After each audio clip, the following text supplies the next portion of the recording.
We have located the child in the video as well as the child's mother.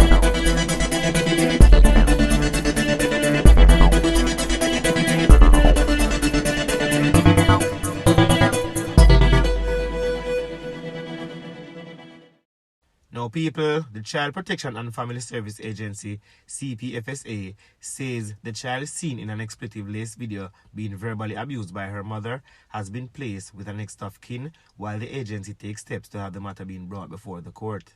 We have located the child in the video as well as the child's mother. The child has been placed with a next of kin. It was deeply distressing and disheartening to witness an adult, in this case the child's mother, verbally and psychologically abusing the child. You know, psychological abuse is often not addressed with the same seriousness as other forms of abuse, such as physical or sexual abuse. But it can leave long-lasting scars which can affect the child into adulthood. It has been linked with negative outcomes such as impaired social, emotional, and cognitive development. And as a matter of fact, research has also shown that children who have suffered psychological abuse have been linked to common mental health illnesses. Now, psychological abuse can be extremely destructive, and it has been associated with a range of adverse child outcomes, including emotional maladjustment, behavioral problems, which we are seeing so much of these days, also poor self-esteem and underachievement. People, this missing report was sent to me by one of my subscribers. She's saying that this girl is her friend and she has been missing. Her name is Karen Robinson. She's age 16 and she was last seen at home in Brownstown, St. Ann on September 21st, 2024. She was last seen dressed in a navy blue polo shirt, jean shorts, and a navy green Crocs. Anyone with any information can contact the Brownstown Police Station at 876-975-2233 or the nearest police station. I saw this on Lisa Hannah's page and it says, I spoke to child services who advise they have found this precious baby and mother who they are helping. People, me glad them find the baby and find the mother. But you know, there will be a court date. So we don't know what go on a court because me, in my mind right now, me I say, the woman I go lose the picnic there. Them now go on she if have the picnic. It's either one of her family or the baby father family, but the picnic now go live with she. She can't visit the picnic, you know. But if you live with, it now go work. Me I tell you. So you see how she lose her picnic? A matter of fact, she never want the picnic either because that she said come take the picnic, make she go live her life. So me know say right now she glad say them come take the picnic and give somebody else to keep because as them say the baby is with a next of kin. Seen? But a court date is going to be set. And you know say when that court date they come, she now go home with that the baby there again. I am very happy for this child. You hear me I tell the people, glory be to God them find the picnic. Now talking about picnic. The woman in Jamaica needs to start having kids. You hear me I tell you? And after me play the voice note here, you go realize say, I throw me attack. Because somehow we don't want no picking in or get no picking in. And here we say, we are put on money for when we pay somebody to take care of we. So if everybody decides that they're not going to have no picnic, when everybody all, who are going to take care of everybody? Because there will be no young ones, you know. If you not breeders, man, we are not picnic, there will be no young ones. Everybody get all and all each day. So you know what going to happen? We are going to just in one place. Everybody get all up and us are dead and nobody can help nobody. Anyway, listen what Georgia Crawford has to say about all this. Jamaican women need to start having children, and they need to start having children now. And notice I didn't say should or want or anything like that. I said need. Jamaican women need to start having children or else we are going to suffer. right? And I'm not talking about Jamaica suffering in the macro aspects of it. We'll talk about the economy, etc. I'm talking about you and I. There's going to be pain and suffering. So let me just kind of break this down for you. Jamaica's birth rate has fallen to 1.9. Now, for a society to have a stable population, they need a birth rate of 2.1 or at least 2 children per woman, right? Now, what this means for us is that we are going to very, very soon have a chronic shortage of people in our population. So when we talk about 30, 40 years from now, we're going to have a huge issue because with all that has happened in society and all our liberation, etc., the biology of man has not changed.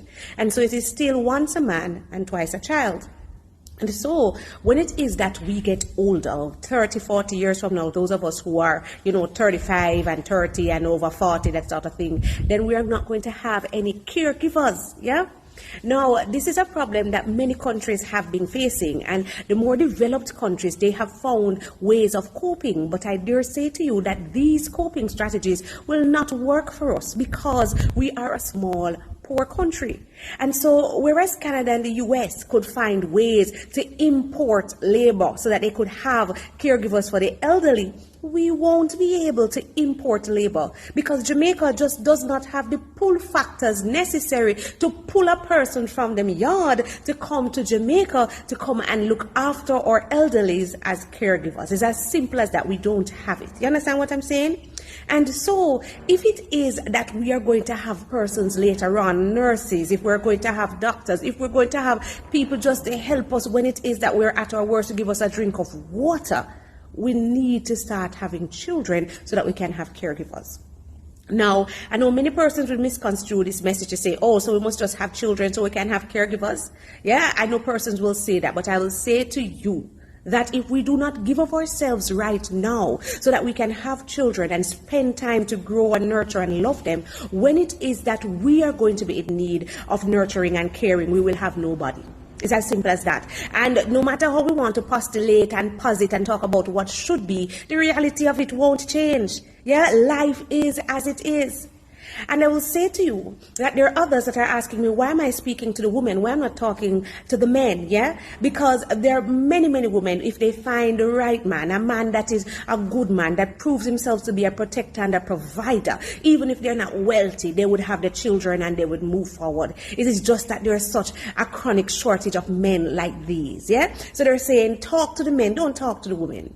But I have to speak to the women. One, because women are the ones that have children. And two, when we think about the persons who will sit and think about the future, who are planning about what's going to happen to their lives, when they're 65 and 70, it's not men. Most men don't look past them nose. There are some out there that don't even intend to live past 40, even though they are living to 70 and suffering. They're not thinking about it. It's women who are thinking about it. And so I have to get the message to women to say, hey, we have to find a way to start having children. We have to change this psyche. We have to change this particular view that, I'm choosing happy, so I'm not going to have children. Mash down that lie. When did it become that children will automatically mean that your life is going to change for the worse? That has not been my experience at all. At all. You understand what I'm saying? Nor is it true that you have to be wealthy to have children. When did we get to the point that where we believe that our rich childhood is the only good childhood? No, I will say to you that I try my best to give my children all that I can. You understand? And so, the things that they are able to do, I didn't even dream of. But that doesn't mean that they're happier than I was. They might be as happy as I am, but I can tell you that they aren't more loved than I was, that they aren't as, more happy than I was growing up. And I was blessed as a child. I was loved, I was supported, and we were poor, we were not wealthy. And so I'm not saying that we ought to be poor and have children. I'm saying plan for our children. I'm saying that if you are 25, your next 10-year plan must include 2 children because we're going to need children and therefore adults later on, unless if we don't get that, we're going to suffer pain and suffering. And if you're 30 and 35, you're living in your future right now, you need a 3-year plan. You understand what I'm saying? To have children. Yeah? And so I don't know if the solutions that I can give to you as to how we're going to get to the point where women are having children are going to be the best solutions.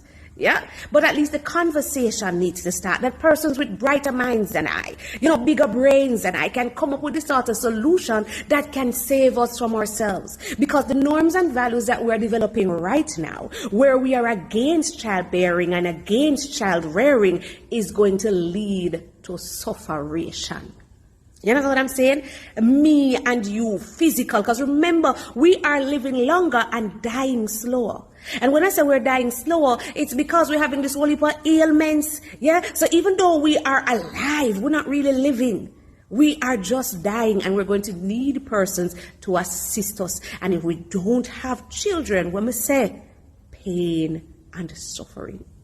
And so I'm saying today, spread the message far and wide. I am saying if you're 25, 26, 27, 28, if you're 35, it's urgent. The time is now. Jamaican women need to start having children. You understand? And if you're against this message, say something. As my friend would say, come fight me. Because at least then the conversations would begin and we can start getting to a point where we have solutions, because there is a change that is necessary. I had forgotten to add that those of us who believe that we're fine because we're putting money away for our care when we get older need to also remember that with the scarcity of labor, the price of care is going to be so high that the little pension that you have won't be able to afford you care. Yeah, because there are so many of us that are comfortable that, okay, fine, I don't have any children, but I have the money that I will be able to get somebody to look after me. Who? Because nobody not having children either. So who are you going to pay, and just how are you going to afford it? Yeah, we need babies in bellies. That's all I'm saying here. We need to start discussing what are the ways, what are the solutions, what are the things that we need to be putting in place over the next 2, 3, 4, 5 years so that we can get babies in bellies and children that are loved and nurtured and grown into adults that can give that same sort of nurturing and loving when it is needed.